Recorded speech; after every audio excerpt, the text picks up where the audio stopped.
ನೋಡಿ, ಮಾನ್ಯ ಮುಖ್ಯಮಂತ್ರಿ ಸಿದ್ದರಾಮಯ್ಯನವರ ಮೇಲೆ 3 ಜನ ಖಾಸಗಿ ದೂರನ್ನು ಸಲ್ಲಿಸಿದ್ರು.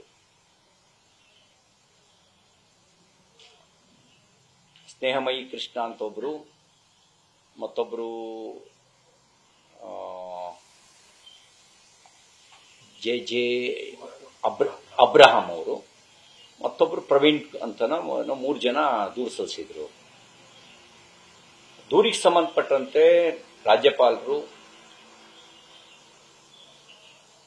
ನೋಟಿಸ್ ಕೊಟ್ಟು ಸರ್ಕಾರದಿಂದಲೂ ಆ ನೋಟಿಸಿಗೆ ಸುದೀರ್ಘ ಉತ್ತರ ಕೊಟ್ಟ ನಂತರ ದೂರುದಾರರನ್ನು ಕರೆಸಿ ಅವ್ರ ಜೊತೆಲೂ ಎಕ್ಸ್ಪ್ಲನೇಷನ್ ಕೇಳಿ ದಾಖಲೆಗಳನ್ನು ಪರಿಶೀಲಿಸಿ ಸೆಕ್ಷನ್ 17A ಅಡಿಯಲ್ಲಿ ಪ್ರಾಸಿಕ್ಯೂಷನ್ಗೆ ಅನುಮತಿ ಕೊಟ್ಟಿದ್ದಾರೆ. ಈಗ ಕಾಂಗ್ರೆಸ್ ಪಾರ್ಟಿ ಮತ್ತು ಮಾನ್ಯ ಮುಖ್ಯಮಂತ್ರಿ ಸಿದ್ದರಾಮಯ್ಯನವರ ಬೆಂಬಲಿಗರ ಹೆಸರಿನಲ್ಲಿ ರಾಜ್ಯದ ಉದ್ದಗಲಕ್ಕೆ ರಾಜ್ಯಪಾಲರನ್ನೇ ಆರೋಪಿಯನ್ನಾಗಿ ಆರೋಪ ಮಾಡ್ತಾ ಇವ್ರ ಪರವಾಗಿ ಚಳವಳಿಯನ್ನು ಮಾಡ್ತಾ ಇದ್ದಾರೆ. ನಾನು ತಮ್ಮ ಮೂಲಕ ಕಾಂಗ್ರೆಸ್ಸಿಗರಿಗೆ ಪ್ರಶ್ನೆ ಕೇಳಲಿಕ್ಕೆ ಬಯಸ್ತೇನೆ. ನನ್ನ ತಿಳುವಳಿಕೆ ಪ್ರಕಾರ 1950ರಿಂದ ಸಂವಿಧಾನ ನಮ್ಮೆಲ್ಲರಿಗೂ ಒಂದೇ ಇದೆ. ಅಂಬೇಡ್ಕರ್ ಕೊಟ್ಟ ಸಂವಿಧಾನ. 2011ರಲ್ಲೂ ಇದೇ ಸಂವಿಧಾನ ಇತ್ತು, ಈಗಲೂ ಅದೇ ಸಂವಿಧಾನ ಇದೆ. 2024ರಲ್ಲೂ ಅದೇ ಸಂವಿಧಾನ ಇದೆ. 2011ರಲ್ಲಿ ಮಾನ್ಯ ಮುಖ್ಯಮಂತ್ರಿ ಯಡಿಯೂರಪ್ಪ, ಅವತ್ತಿನ ಮುಖ್ಯಮಂತ್ರಿ ಆಗಿದ್ದಂತ ಯಡಿಯೂರಪ್ಪನವ್ರ ಮೇಲೆ ಆರೋಪ ಬಂದ ಸಂದರ್ಭದಲ್ಲಿ ಇದೇ ರೀತಿ ಖಾಸಗಿ ದೂರು ಸಲ್ಲಿಸಿದ ಸಂದರ್ಭದಲ್ಲಿ ಅವತ್ತಿನ ರಾಜ್ಯಪಾಲರಾಗಿದ್ದಂತ ಶ್ರೀ ಹಂಸರಾಜ್ ಭಾರದ್ವಾಜ್ ಅವರು ಪ್ರಾಸಿಕ್ಯೂಷನ್ಗೆ ಅನುಮತಿ ಕೊಟ್ಟಿದ್ರು. ಆಗ ಸನ್ಮಾನ್ಯ ಮಲ್ಲಿಕಾರ್ಜುನ್ ಖರ್ಗೆ ಅವರು ಸೇರಿದಂತೆ, ಪರಮೇಶ್ವರ್ ಅವರು ಸೇರಿದಂತೆ, ಇವತ್ತಿನ ಮುಖ್ಯಮಂತ್ರಿ, ಅವತ್ತಿನ ವಿರೋಧ ಪಕ್ಷದ ನಾಯಕರಾಗಿದ್ದಂತ ಸಿದ್ದರಾಮಯ್ಯನವರು ಸೇರಿದಂತೆ ನೀವು ರಾಜ್ಯಪಾಲರ ಕ್ರಮವನ್ನು ಸ್ವಾಗತಿಸಿದ್ರಿ. ರಾಜ್ಯಪಾಲರು ಒಂದು ಸಂವಿಧಾನಿಕ ಹುದ್ದೆ ಅಂತ ಹೇಳಿ ಉಚ್ಚಾರ ಮಾಡಿದ್ರಿ. ಸಂವಿಧಾನಾತ್ಮಕವಾಗಿಯೇ ಅವರು ತನಿಖೆಗೆ ಅನುಮತಿ ಕೊಟ್ಟಿದ್ದಾರೆ ಅಂತ ಹೇಳಿದ್ರಿ. ಅದರ ಮೇಲೆ ಮುಂದೋಗಿ ಒಂದು ಹೇಳಿದ್ರಿ, ಭ್ರಷ್ಟರು ಮಾತ್ರ ತನಿಖೆಗೆ ಭಯ ಬಿಡ್ತಾರೆ ಅಂತ ಹೇಳಿದ್ರಿ. ಭ್ರಷ್ಟಾಚಾರ ಮಾಡದೇ ಇದ್ರೆ ತನಿಖೆ ಯಾಕೆ ಹೆದರಬೇಕು ಅಂತ ಹೇಳಿದ್ರಿ. ಮತ್ತು ಮುಂದುವರೆದು ಹೇಳಿದ್ರಿ, ಬಿಜೆಪಿಯವರು, ಯಡಿಯೂರಪ್ಪನವರು ಭ್ರಷ್ಟಾಚಾರ ಮಾಡಿದ್ದಾರೆ, ಅದಕ್ಕೆ ತನಿಖೆಗೆ ಹೆದರ್ತಾ ಇದ್ದಾರೆ ಅಂತ ಹೇಳಿದ್ರಿ. ಈಗ ಅಂಥದೇ ಕ್ರಮವನ್ನ 13 ವರ್ಷಗಳ ಹಿಂದೆ ಅವತ್ತಿನ ರಾಜ್ಯಪಾಲರು ತೆಗೆದುಕೊಂಡಂತ ಕ್ರಮವನ್ನೇ ಇವತ್ತಿನ ರಾಜ್ಯಪಾಲರು ತಗೊಂಡಿದ್ದಾರೆ. ಅವತ್ತು ಹೇಳಿದ ಮಾತುಗಳು ಇವತ್ತು ನಿಮ್ಗೆ ಅಪ್ಲೈ ಆಗಲ್ವಾ? ಅನ್ವಯಿಸೋದಿಲ್ವಾ? ಅನ್ವಯಿಸೋದು ಅಂತಾದ್ರೆ ಅವತ್ತು ಸ್ವಾಗತ ಮಾಡಿದ್ರೆ ಇವತ್ತು ಸ್ವಾಗತ ಮಾಡಿ. ಅವತ್ತು ಸ್ವಾಗತಿಸಿ ಇವತ್ತು ಯಾಕೆ ವಿರೋಧ ಮಾಡ್ತಾ ಇದ್ದೀರಿ? ನೀವು ಕೇಳಿದ ಪ್ರಶ್ನೆಗಳನ್ನೇ ನಾವು ಕೇಳಬಹುದಲ್ಲ. ನೀವು ಭ್ರಷ್ಟಾಚಾರ ಮಾಡಿದಿರಿ, ಅದಕ್ಕೆ ಭಯ ಬೀಳ್ತಾ ಇದ್ದೀರಿ, ಅದಕ್ಕೆ ತನಿಖೆಗೆ ಭಯ ಬೀಳ್ತಾ ಇದ್ದೀರಿ ಅಂತ ನಾವು ಕೂಡ ಕೇಳಬಹುದಲ್ಲ. ಮುಂದುವರೆದು ಮಾನ್ಯ ರಾಜ್ಯಪಾಲರು ಈಗ ಕೇವಲ ತನಿಖೆಗಷ್ಟೇ ನಿಷ್ಪಕ್ಷಪಾತವಾಗಿರ್ತಕ್ಕಂಥ ತನಿಖೆ ನಡೀಲಿ ಅಂತ ಹೇಳಿದ್ದಾರೆ. ಮಾನ್ಯ ಮುಖ್ಯಮಂತ್ರಿಗಳು ಭ್ರಷ್ಟಾಚಾರ ನಡೆಸಿದ್ದಾರೆ ಅಂತ ಜಡ್ಜ್ಮೆಂಟ್ ಕೊಟ್ಟಿಲ್ಲ. ಜಡ್ಜ್ಮೆಂಟ್ ಕೊಡುವ ಅಧಿಕಾರವೂ ಕೂಡ ರಾಜ್ಯಪಾಲರಿಗಿಲ್ಲ.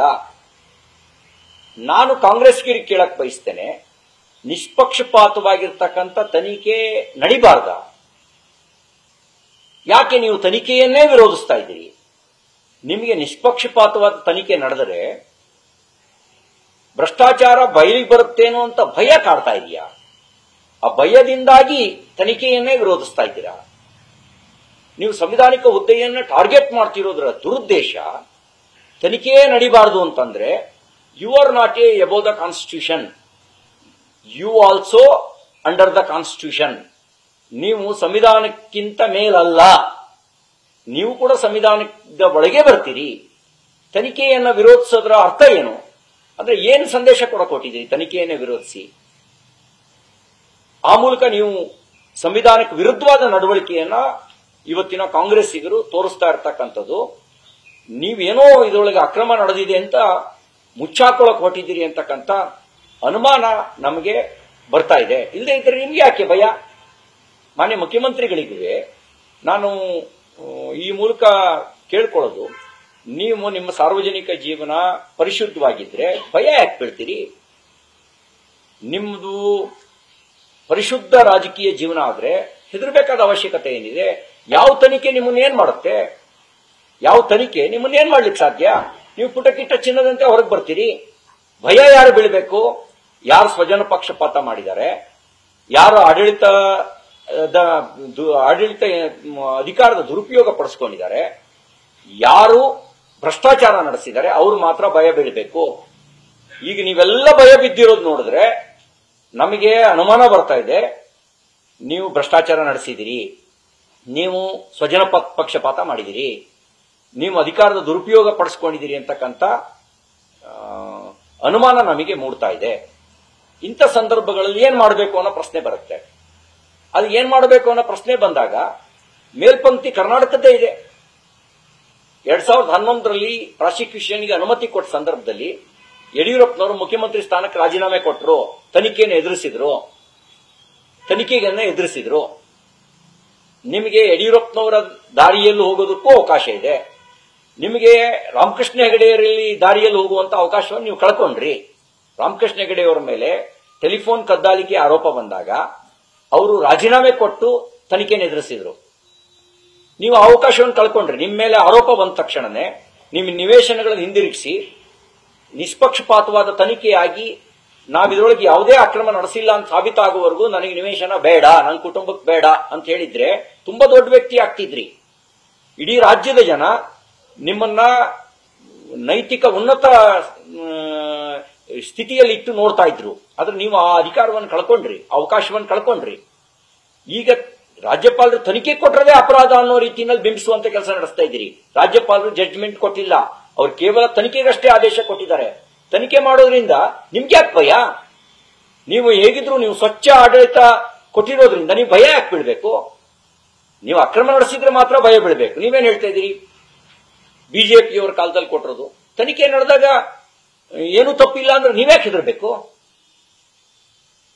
2001ರಲ್ಲಿ ಬಿಜೆಪಿ ಸರ್ಕಾರ ಇರಲಿಲ್ಲ. 2001ರಲ್ಲೇನೆ ಎಲ್&ಟಿಗೆ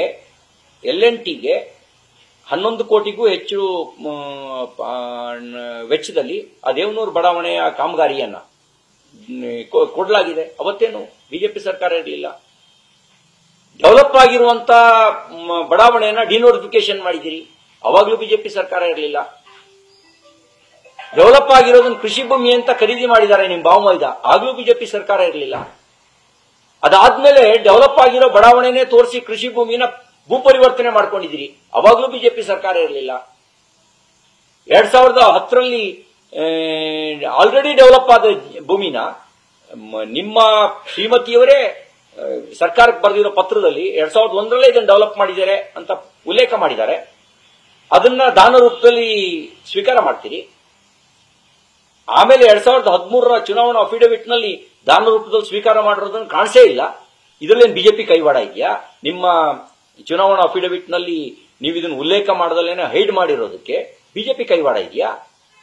ಮಾನ್ಯ ಮುಖ್ಯಮಂತ್ರಿಗಳೇ, ನೀವು ಲಾ ಗ್ರಾಜ್ಯುಯೇಟ್ಸ್, ಕೆಲವು ಕಾಲ ವಕೀಲರಾಗಿ ಪ್ರಾಕ್ಟೀಸ್ ಮಾಡಿದ್ರಿ. Section 125A representative of people's act section 125A ಯಾವುದೇ ಮಾಹಿತಿಯನ್ನು ಮುಚ್ಚಿಟ್ರೆ ಅದನ್ನು ಅಪರಾಧ ಅಂತ ಪರಿಗಣಿಸುತ್ತೋ ಇಲ್ವೋ? ಆ ಅಪರಾಧಕ್ಕೆ ಆ ಸೆಕ್ಷನ್ 125A ಪ್ರಕಾರ ಶಿಕ್ಷೆ ಏನು? 6 ತಿಂಗಳು ಜೈಲು. ಅಂದ್ರೆ ಆ ಅಪರಾಧ ನೀವು ಮಾಡಿದಿರಿ, ಅದ್ರಲ್ಲಿ ಬಿಜೆಪಿ ಕೈವಾಡ ಇದೆಯಾ? ರಾಜ್ಯಪಾಲರ ಕೈವಾಡ ಇದೆಯಾ? ಇಷ್ಟೆಲ್ಲ ಇರ್ರೆಗ್ಯುಲಾರಿಟೀಸ್ ಇದ್ದಾಗ, ಇಷ್ಟೆಲ್ಲ ನಿಯಮ ಬಾಹಿರವಾಗಿ ಆಗಿರಬೇಕಾದ್ರೆ ನೀವು ಬಿಜೆಪಿಯನ್ನ